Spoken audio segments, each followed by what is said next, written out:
All right, let's get into it. Today we're going to break down the philosophy of the renowned physical therapist and strength coach, Gray Cook. It's an approach that, honestly, is all about bridging this huge, frustrating gap that exists in the world of fitness. So, picture this. In the world of athletics, you've basically got two camps. On one side of the hall, you've got sports medicine. They're often super conservative, and their whole mantra is, don't get hurt. Then, on the other side, you've got performance training. They're ultra-aggressive. Their job? Bigger, stronger, faster, period. Now, these two worlds should be working together, but a lot of the time, they're pulling in completely opposite directions. And this is where Gray Cook comes in, and he just nails it with this quote. He says he felt less like a coach or a clinician and more like a marriage counselor, right? Just trying to get these two sides who are supposed to be on the same team with the same goal to actually speak the same language. So here's how we're going to walk through his whole approach.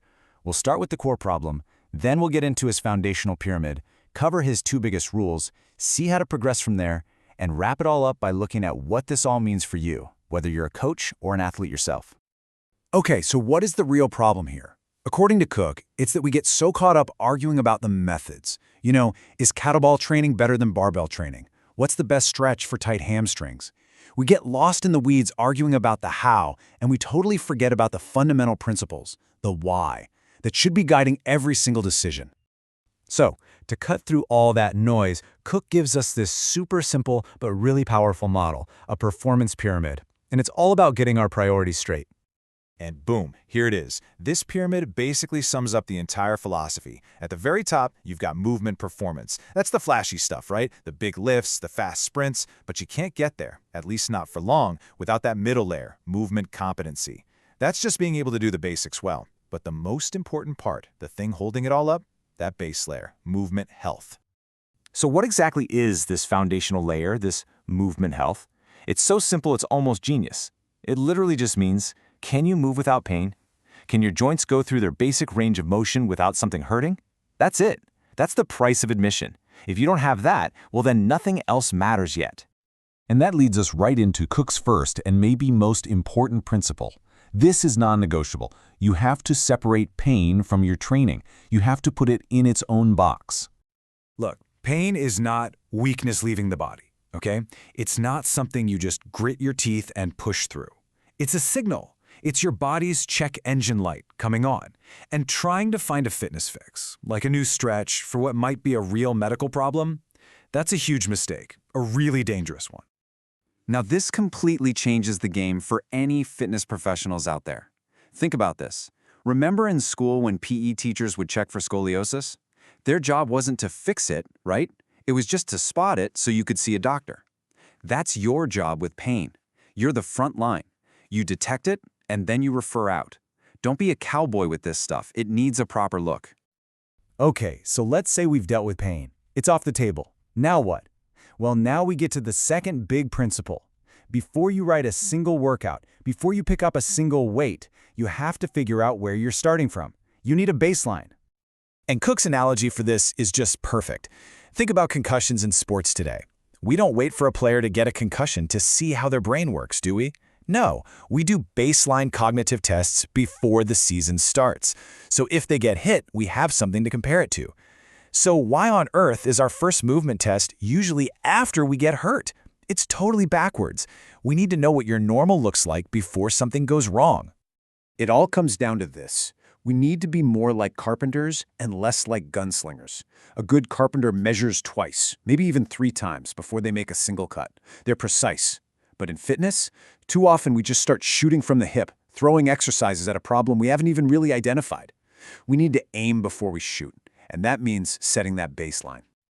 Okay, so when you do a movement screen, the point isn't to get a perfect score. It's not a test you pass or fail. It's just a sorting hat, basically. It puts your movements into one of 3 buckets. If there's a 0, that means pain. What do? You stop. Full stop. Refer them to a medical pro. If you get a 1, that's dysfunction. You can't do the pattern right. So what do? You work on correcting it, but you do not add weight. No loading. And only if you get a 2 or a 3, which means the pattern is good enough or great, only then have you earned the right to load it up and train for performance.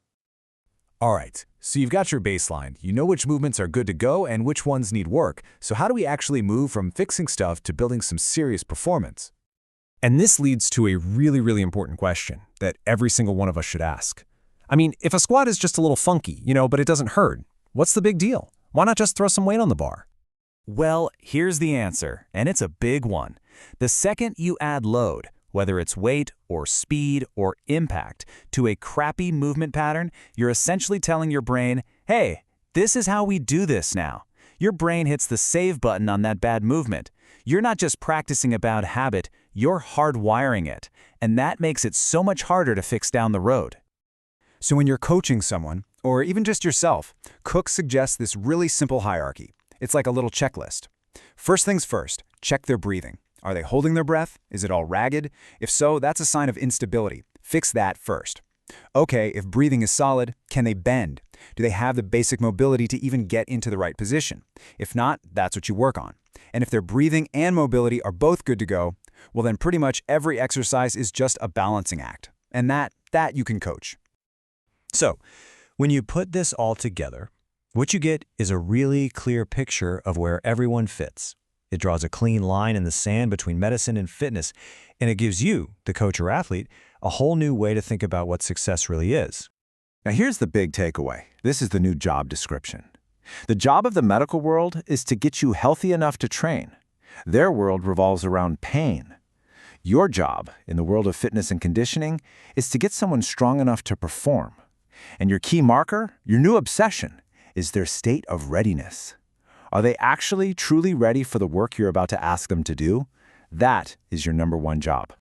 And that really leaves us with one final, pretty heavy question to ask ourselves. So I want you to take a hard, honest look at your own training or at the programs you're writing for other people. Are you actually building on a solid foundation of health first? Or are you just skipping ahead and chasing performance, building a skyscraper on a foundation of sand? Is what you're doing building them up for the long haul, or is it just creating cracks that are going to show up later?